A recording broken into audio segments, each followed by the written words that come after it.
오늘의 사연 지금 바로 시작해 볼게요. 안녕하세요.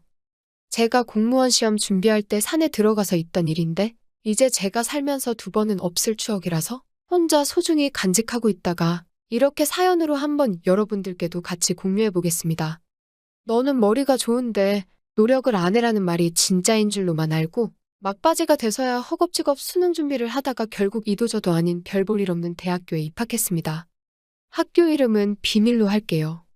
그래도 제가 나온 학교고 졸업하신 선배님들도 계실 텐데 기분이 나쁘실 수 있으니. 아무튼 대학교 때도 저랑 비슷하게 머리가 좋은데 노력을 안 한 친구들이 많은 것 같더라고요. 거기서 만난 남정네 3명이서 뭉쳐다니면서 진정한 대학 생활을 만끽했습니다. 매일매일 그렇게 같은 학교 여자들과 놀아제끼다 보니 더 이상 학교 내에서 저희를 사람 대접해주는 여자들이 다 떨어져 나가서 점점 범위를 키워서 근처 다른 대학교 여자들을 만나러 다니고, 그게 점점 범위가 넓어지니 타 지역으로 점프를 뛰는 일도 있었고 근처의 공장에 다니는 여직원들까지 수비 범위를 넓혀갔었습니다. 개중에는 소문을 듣고 우리를 싫어하는 사람도 많았지만 반대로 어디서 저희의 소문을 듣고 먼저 연락을 해오는 사람도 있었습니다. 아무튼 그때는 정말 여자와 보내지 않은 날을 꼽는 게 더 쉬울 정도로 매일매일 주색에 빠져 지냈습니다. 친구놈들과 의기투합해서 서로 군대까지 연기해가며 그렇게 지내다가 결국 한 놈이 먼저 군대에 가게 되었고, 곧 이어 두 번째 친구놈이 국방의 의무를 다하기 위해 저희 곁을 떠났습니다. 혼자 덩그러니 남은이 셋이 있을 때 마냥 시간을 보내도 왠지 흥이 살지도 않고 조금 질리기 시작했습니다. 그래서 그동안 손 놓고 있던 학교에나 충실해볼까 했는데 2년을 내리 놀기만 했더니 따라가는 것만으로도 버겁더라고요. 처음엔 그래서 저도 친구들 따라 군대를 가려고 했는데 또 막상 생각해보니 이왕 온 대학인데 이 상태로 군대까지 갔다간 정말 머리가 굳어버려서 전역하고 나면 진짜 큰 문제가 되겠다는 생각이 들기에 한 번 더 입영 연기를 하고 공부에 전념하려고 했습니다. 그런데 제 버릇이 어디 가질 않더군요. 친구들이 없어서 여자들과 노는 걸 못할 뿐이었지, 사실 아직도 개인적으로 저를 만나고 싶어하는 여자들이 덜어 있었어서 그녀들의 호출에 항상 저는 5분 대기조였었죠. 물론 공부도 조금씩 하려고 했습니다마는 결과가 그다지 좋은 편은 아니었습니다. 그렇게 어영부영 지내다 보니 이력서에는 쓰기 불편한 성적으로 졸업을 하고 결국 미루던 군대를 가게 되었습니다. 군대에 있으니 달아오르는 걸 풀 수가 없잖아요? 주변의 여자라고는 병사식당에 계시는 아줌마 가끔, 그리고 제가 어찌 감히 손댈 엄두조차 나지 않는 여군 간부님들과 선임들 면회 오는 여자친구들이 제가 볼 수 있는 여자들 전부였으니 아무것도 할 수 없어서 정말 죽을 맛이었습니다. 저를 알던 수많은 여자들은 어디서 뭘 하는지 코빼기도 보이지 않더라고요. 덕분에 군대에서 휴가를 준다는 건 눈에 불을 켜고 해서 2달에 한 번 정도는 바깥 공기를 쐬며 쌓인 걸 해결할 수 있었죠. 그렇게 전역을 하고 나와 오래 기다리던 친구들을 다시 만났으나 이 친구들은 군대에서 득도를 하고 온 것인지 세상의 번뇌를 버리고 남은 시간 학업에 온 힘을 쏟는 공부벌레가 되어 있었습니다. 마음 잡고 공부하는 친구들을 보니 마음이 복잡해지기도 하고 이 녀석들이 정신 차렸나 싶어 장하기도 하고 여러 가지 생각이 머릿속을 오갔습니다. 이럴 줄 알았으면 저도 이 친구들 갔을 때 군대를 같이 가는 건데 하고 후회를 해봤지만 야속하게 지나가버린 대학 생활과 잉크가 굳어버린 저의 성적표는 돌이킬 수 없었습니다. 학교가 이름이 있는 곳도 아니고 그렇다고 제가 할 줄 아는 게 많아 스펙이 좋은 것도 아니라 전역하고 나와서 많이 방황했습니다. 전역 후에는 서울 본가로 돌아와 이제 용돈 받는 생활도 끝났고 가족의 일원으로 또 저의 미래를 위해서 생계전선에 뛰어들어야 했지만 도무지 저를 원하는 회사는 존재하지 않더라고요. 그 와중에 노력이라도 했으면 적당한 회사라도 찾을 텐데 자격증 공부한답시고 학원을 등록했더니 다 스펙 쌓을 겸 연애도 할 겸 해서 학원문을 두드린 여자들이 굉장히 많았습니다.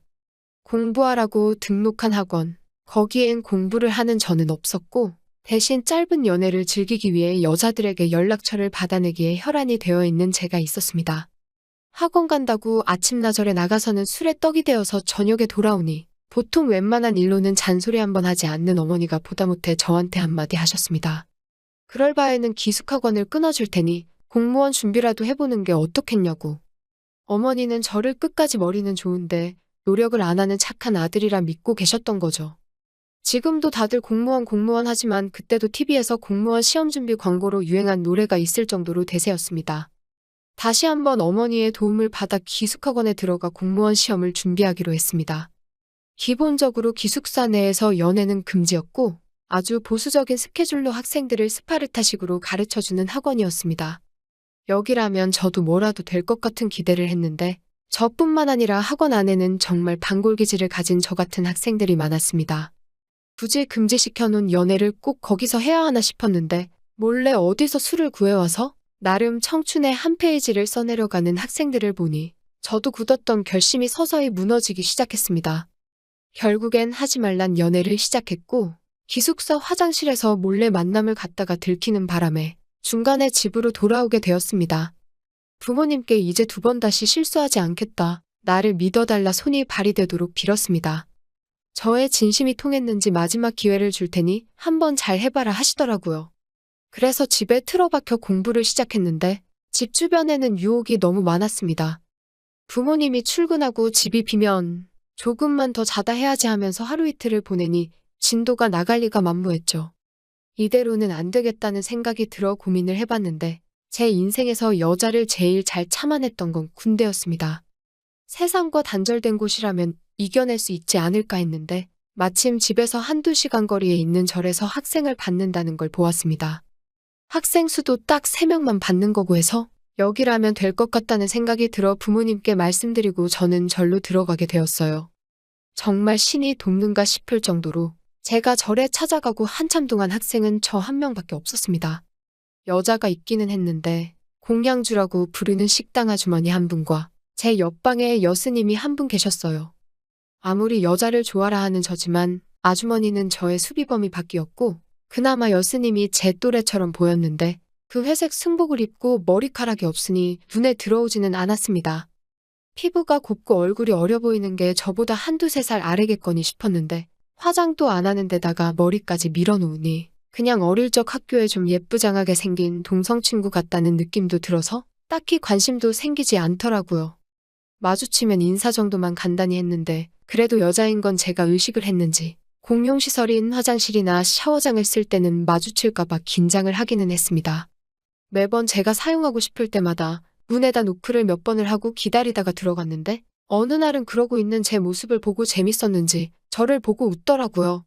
또 여자라고 웃는 모습을 보니까 마음이 놓여서 그런가 그때부터 조금 말을 트고 지냈습니다. 조금 내성적이긴 했지만 말은 잘 통했는데 대화를 나눠보니 절에 온 지는 1년 정도밖에 안 됐고 가정환경 때문에 어려서부터 방황하다가 모든 게 실증이 나서 작년에 다 포기하고 절로 들어왔다고 말하더군요. 아버지가 재혼을 하면서 가족들에게 버림받고 여기저기 옮겨다니며 살았다는 이야기를 하는데 조금 우여곡절이 많았던 것 같아 제가 너무 속편히 살아왔나 싶은 생각도 들었습니다.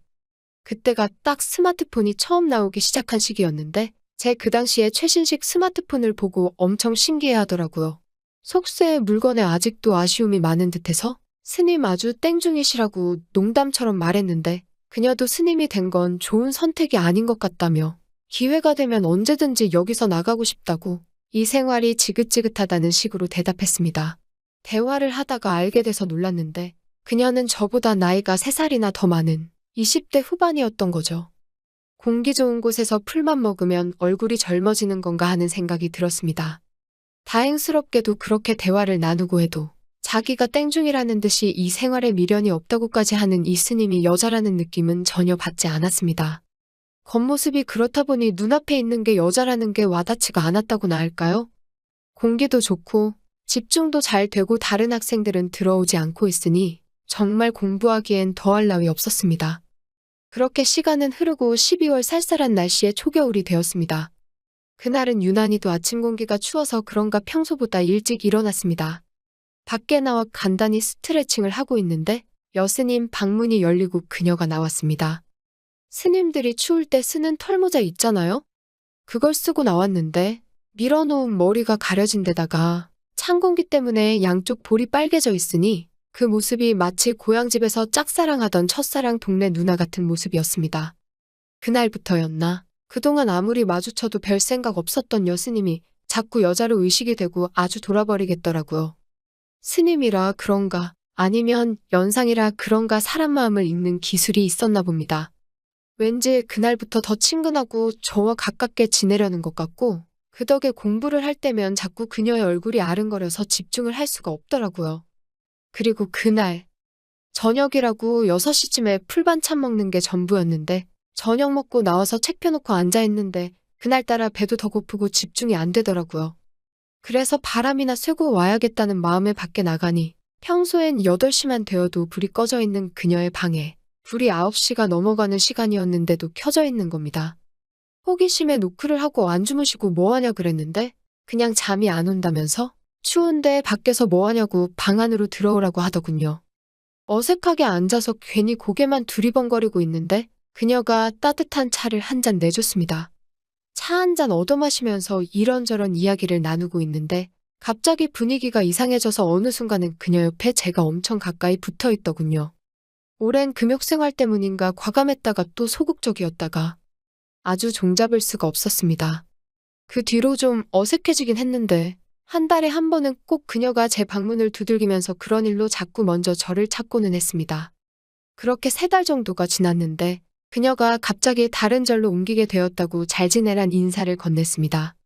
그녀가 떠난 뒤에도 저는 그 절에 2달 정도를 더 남아서 공부했는데 그녀도 없고 상황이 그렇다 보니 결국 제가 버티다 못해 절에서 나오게 되었고 공무원 준비는 그때 이후로 때려쳤습니다. 지금은 번듯한 직장은 아니지만 적당한 직장도 구하고 결혼을 전제로 만나는 애인도 있는 그럴듯한 남자가 되었는데 아직도 찬바람이 불어오는 겨울날 털모자를 꺼낼 때면 가끔씩 그 여스님은 잘 지내고 있을까? 아니면 다시 속세로 나와서 잘 지내고 있나 하는 생각에 그리워질 때가 있네요. 오늘의 사연은 여기까지네요. 긴 사연 끝까지 들어주셔서 감사합니다. 구독과 좋아요 잊지 말아주세요.